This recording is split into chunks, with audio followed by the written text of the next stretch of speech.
Hello and welcome to another instructional video here, or tips and tricks, as some of us have called them in the past. EvilGenius.net is presenting with you guys some informational videos. Hopefully you guys will stick around, check them out. Other players are doing the same thing, and there is a lot of knowledge to be had. But let's go ahead and talk a little bit about PvZ. Map is going to be Cloud Kingdom. Our opponent today is Check 6 Sleep. Now, a lot of people have been talking about this Stefano playstyle, where we're having a tough time because they're maxing out on roaches, they're attacking us, and it's doing severe amounts of damage. And of course, the problem with that too is they don't have to be one-dimensional about that. Yes, they can attack at that time. Yes, they can be maxed, but what do they follow it up with? Is it a fast fourth? Is it Mutalisk? Is it Baneling Bombs? Is it Infestors? Or is it all the above, for Pete's sakes? It could be any of the options I just got done mentioning. So I want to kind of walk us through. If you were to kind of conceptually look at this video, what would it be called? It's replay analysis.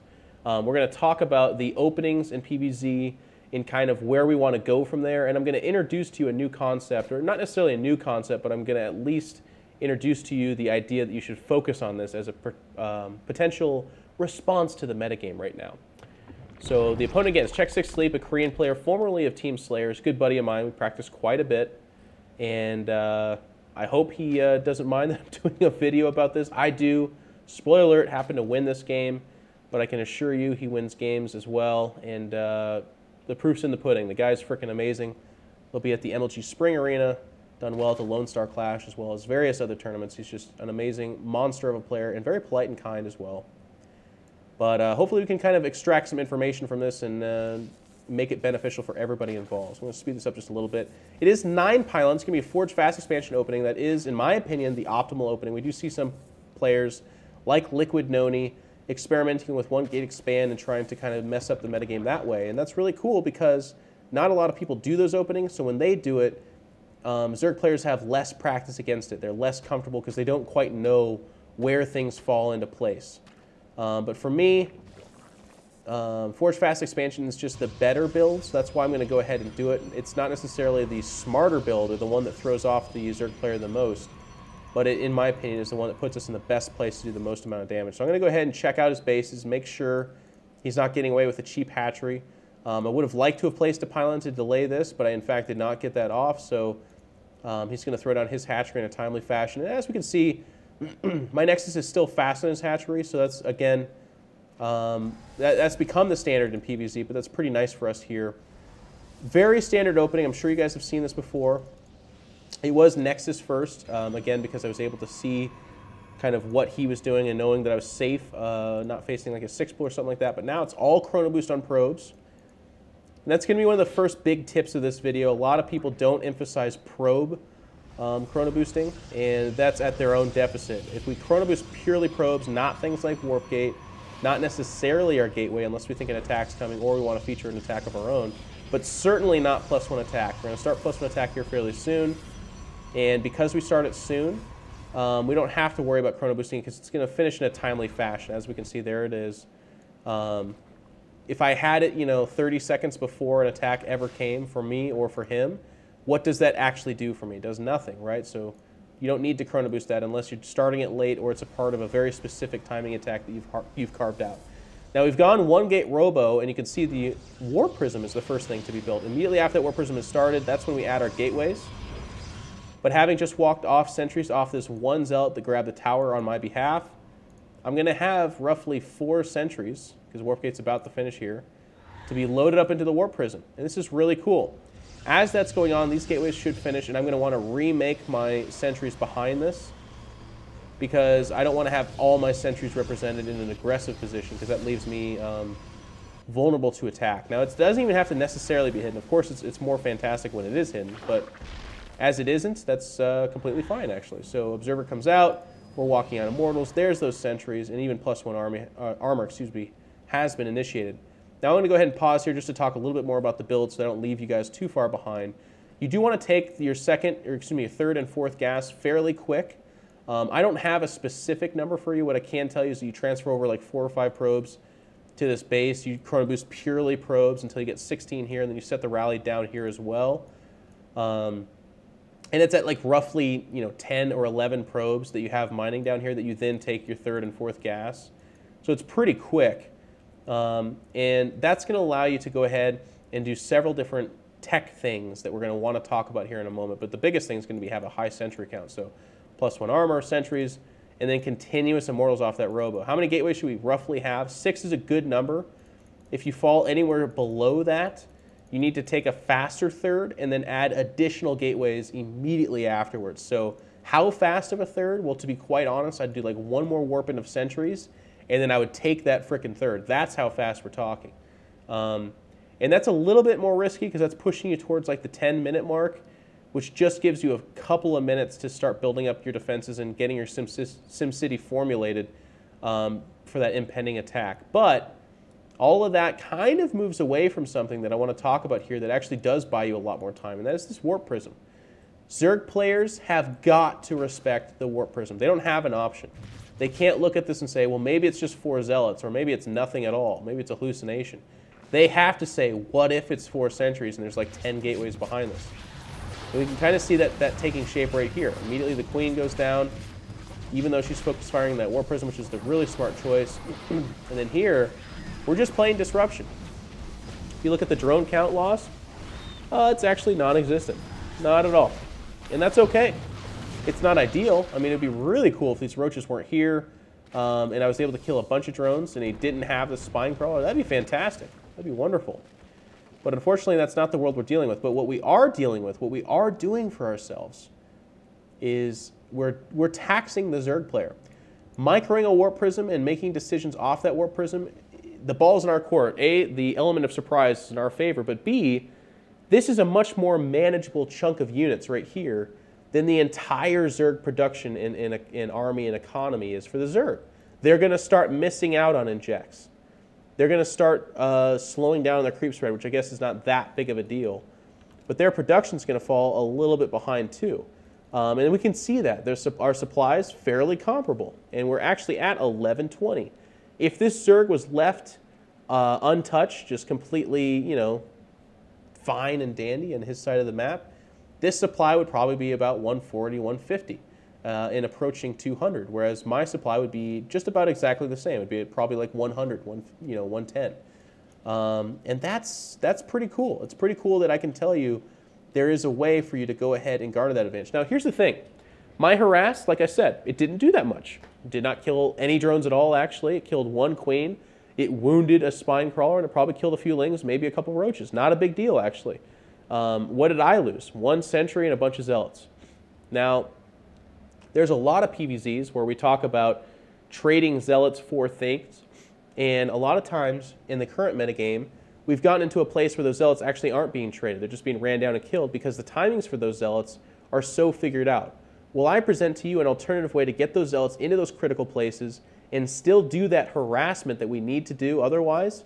But in this case, there's a higher chance of us getting that done because it's coming at an irregular angle. It's coming from a different place. Meanwhile, back at home, we're building probes. We're chrono boosting out immortals. We're sitting on a high sentry count. This is what, 10 sentries? It's quite a few sentries if you ask me. And in terms of tech, we don't have to go too crazy here. Some players will go Colossus. That's completely fine. I went Twilight Council so I can get that kind of next tier of upgrades and then also maybe get for myself Blink. But you still can go Colossus even after the Twilight Council.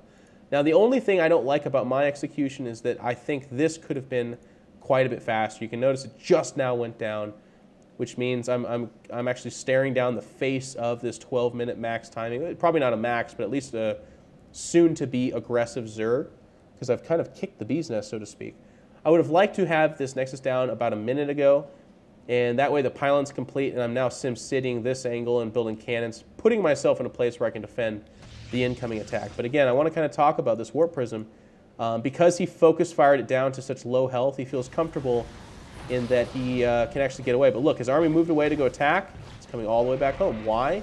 Because he knows that this Warp Prism can spiral. This can get out of hand real quick. So there, I actually think I killed a drone.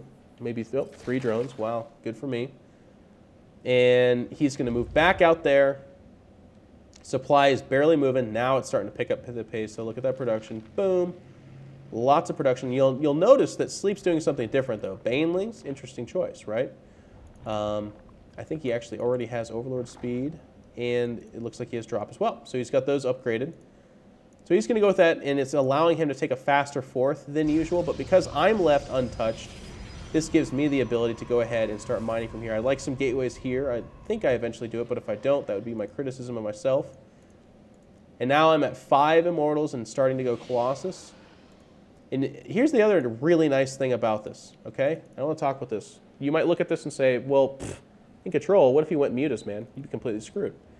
And on the one hand, you're actually probably correct, right? 5 Immortals is a pretty big commitment. Sentry's not the best at killing Mutalisks. I would rather have Blink Stalkers in mass, and that would be how I'd want to defend against that. Of course, I'm not terribly far from that. It's just a single upgrade and more Stalkers. And I am on 3 base economy, so that's something I can afford to do. But I would tell you, this Warp Prism Harass also shows me the hand of the Zerg. If he's sending copious amounts of roaches and lings to attack and defend against that Warp Prism, there's a very good chance that that is, in fact, his tech path. Now, again, if we take even another step further and say, well, yeah, okay, it goes Roach Ling, but there's a lot of Zergs that I face that actually follow that up with Mutalisks.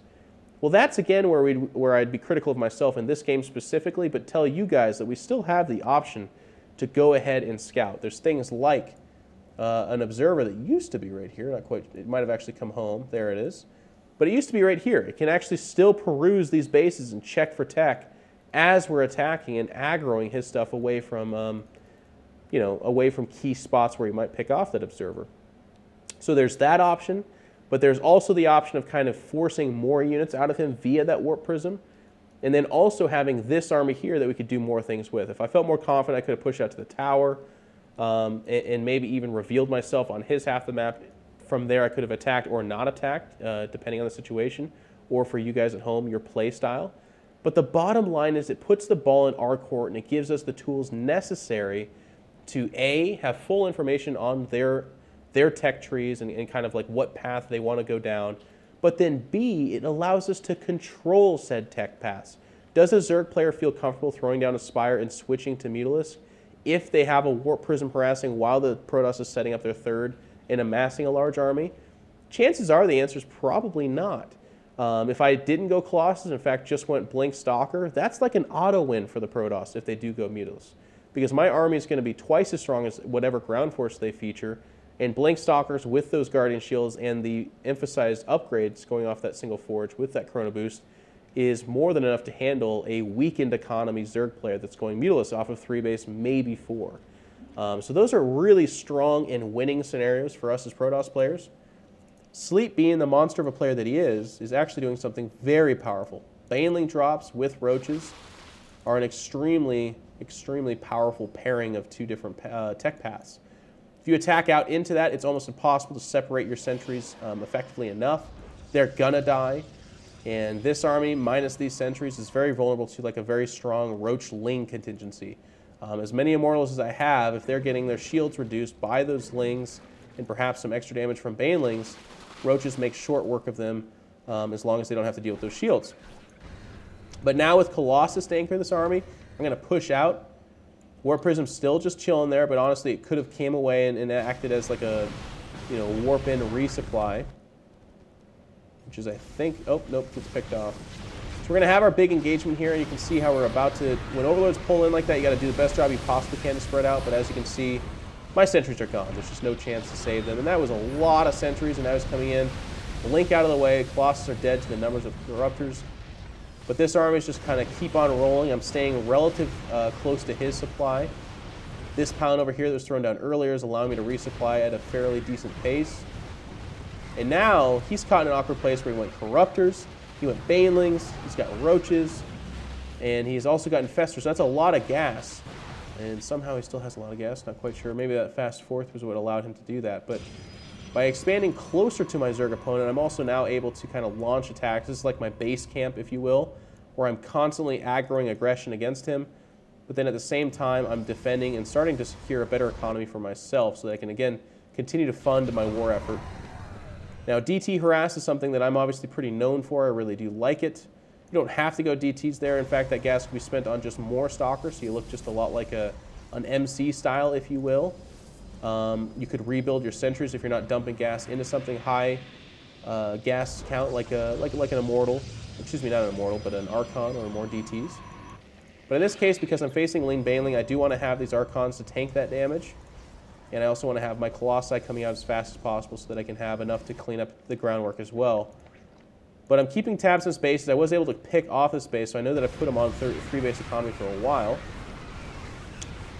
And now we're just going to go ahead and kind of bounce around, do that harassment phase.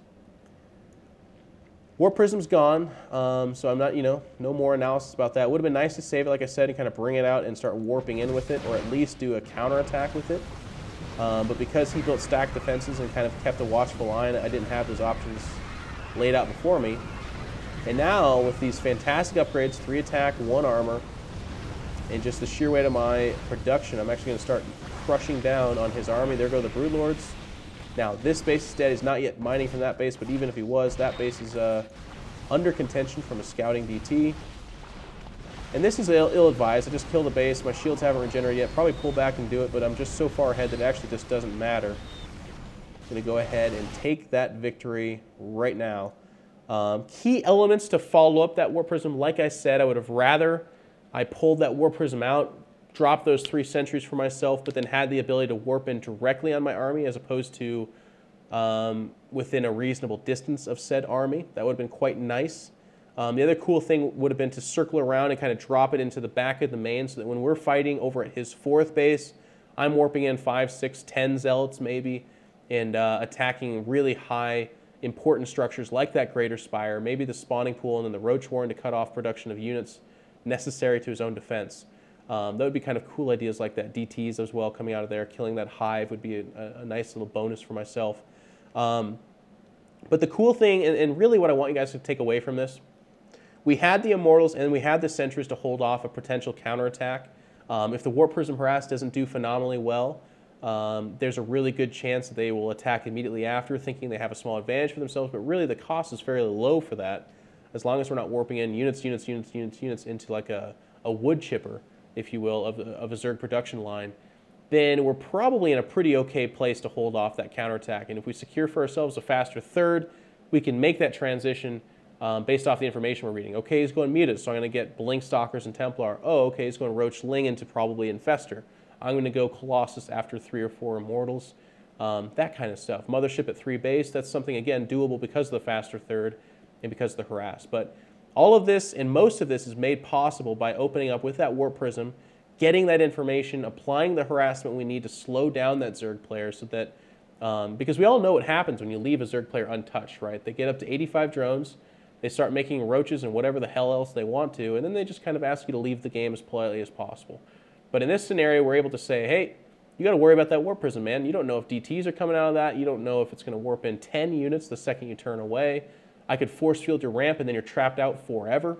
It's really nice, and it's a great way to exploit the weaknesses of the Zerg player. Queens are their only anti-air, reasonably so, in the early game. So as long as we can stop from getting focus fire too much, like I did that game, we'll have a healthy Warp Prism buzzing around, getting that information, and causing enough pain to slow down that Zerg player to make them a much more manageable opponent. So hopefully that was helpful for you guys. I know that I had a lot of fun talking about it. And again, a big shout out to Check 6 Sleep. Hopefully he doesn't mind me doing an instructional video. I try not to do it with practice partners. I try to do it just with ladder games. That way it's not stepping on too many toes. But in this case, I did do it with a practice partner. But guys, there's going to be a lot more of this kind of content coming out. We have a lot of stuff to talk about, a lot of stuff to share and discuss. Hopefully you guys have enjoyed this. Leave some comments. Let me know what you think. And I'll always be looking to improve on these videos to give you guys just more of the knowledge that I've learned and earned by being a part of such a fantastic team like Evil Geniuses, guys. Check out evilgenius.net. Go look around. Find out what other people are thinking about this game. And hopefully I'll see you soon.